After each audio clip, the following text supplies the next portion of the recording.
നമസ്കാരം. CPM-ലെ ചെന്താരകത്തിന് പോലും ഈ ധൈര്യമില്ല. ഈ ധൈര്യമില്ലായ്മയായിരുന്നു നവകേരളത്തിലെ CPM-ലെ മികവുകൾക്ക് അംഗീകാരം കിട്ടാതെ പോയത്.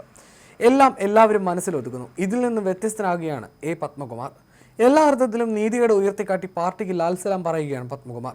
CPM സംസ്ഥാന സമിതിയിൽ ഉൾപ്പെടുത്താത്തതിൽ പ്രതിഷേധിച്ച നടപടിയിൽ ഉറച്ചുനിന്ന CPM മുതിർന്ന നേതാവ് പത്മകുമാർ വീണ്ടും വിശദീകരിക്കുന്നു.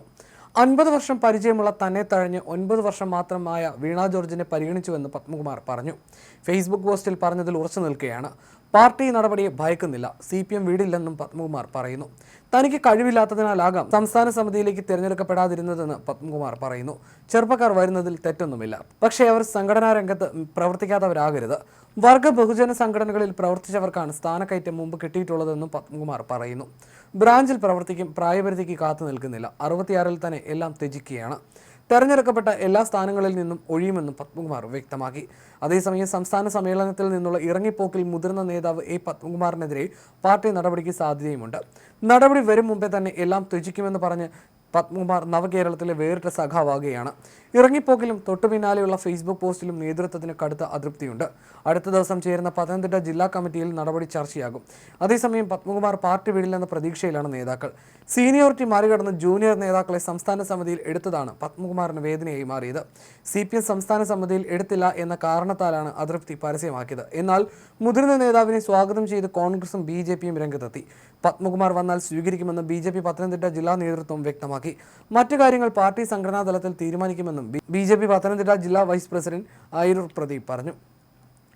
പത്മകുമാർ പാർട്ടി വിട്ടു വന്നാൽ സ്വീകരിക്കുന്നതിൽ തടസ്സമില്ലെന്ന് കോൺഗ്രസും വ്യക്തമാക്കി.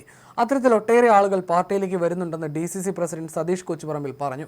അതൃപ്തി പരസ്യമാക്കി പൊതുസമ്മേളനത്തിൽ പങ്കെടുക്കാതെയാണ് പത്മകുമാർ കൊല്ലത്ത് നിന്ന് മടങ്ങിയത്. ഉച്ചഭക്ഷണത്തിന് നിൽക്കാതെയാണ് പത്മകുമാർ പ്രതിഷേധിച്ച് കൊല്ലം വിട്ടത്. ചതിവ്, വഞ്ചന, അവഹേളനം എന്ന പത്മകുമാർ ചതിവ്, വഞ്ചന, അവഹേളനമെന്ന് പത്മകുമാർ ഫേസ്ബുക്കിൽ കുറിച്ചു. ചതിവ്, വഞ്ചന, അവഹേളനം 52 വർഷത്തെ ബാക്കി പത്രം ലാൽസലാം എന്നായിരുന്നു പത്മകുമാറിന്റെ ഫേസ്ബുക്ക് പോസ്റ്റ്. പ്രൊഫൈൽ ചിത്രവും മാറ്റിയിരുന്നു. എന്നാൽ പോസ്റ്റ് ചർച്ചയായതോടെ ഇദ്ദേഹം ഇത് പിൻവലിക്കുകയായിരുന്നു. സംസ്ഥാന കമ്മിറ്റിയിലേക്ക് എടുക്കുമ്പോൾ കഴിഞ്ഞ കാലത്തെ സമര സംഘടനാ പ്രവർത്തനങ്ങളും കണക്കിലെടുക്കണമായിരുന്നുവെന്ന് പത്മകുമാർ പ്രതികരിക്കുകയും ചെയ്തു. ഫേസ്ബുക്ക് പോസ്റ്റിനെ അനുകൂലിച്ചും എതിർത്തും നിരവധി ആളുകൾ രംഗത്തെത്തി. കൊല്ലത്തെ CPM സംസ്ഥാന സമ്മേളന വേദി വിട്ട പത്മകുമാർ നിരാശയോടെ കാറിലിരിക്കുന്ന ചിത്രവും പോസ്റ്റ് ചെയ്തിരുന്നു.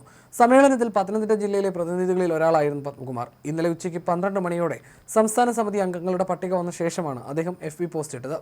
ഉച്ചഭക്ഷണം കഴിക്കാതെ സ്വദേശമായ ആറന്മുളയിലേക്ക് അദ്ദേഹം മടങ്ങുകയും ചെയ്തു. അതുവരെ സമ്മേളനവുമായി ബന്ധപ്പെട്ട ചിത്രങ്ങളും പോസ്റ്റുകളുമായിരുന്നു FB പേജിലുണ്ടായിരുന്നത്. സംസ്ഥാന സമിതിയിൽ ഇടം കിട്ടാതിരുന്നതും പത്തനംതിട്ട ജില്ലയിൽ നിന്നും മന്ത്രി വീണ ജോർജിനെ ക്ഷണിതാവായി ഉൾപ്പെടുത്തിയതുമാണ് പത്മകുമാറിനെ പ്രകോപിപ്പിച്ചത്. പാർലമെന്ററി സ്ഥാനത്തെത്തിയതുകൊണ്ട് മാത്രം പാർട്ടിയിൽ സ്ഥാനക്കയറ്റം നൽകുന്നത് ശരിയല്ലെന്നും അദ്ദേഹം പറഞ്ഞു.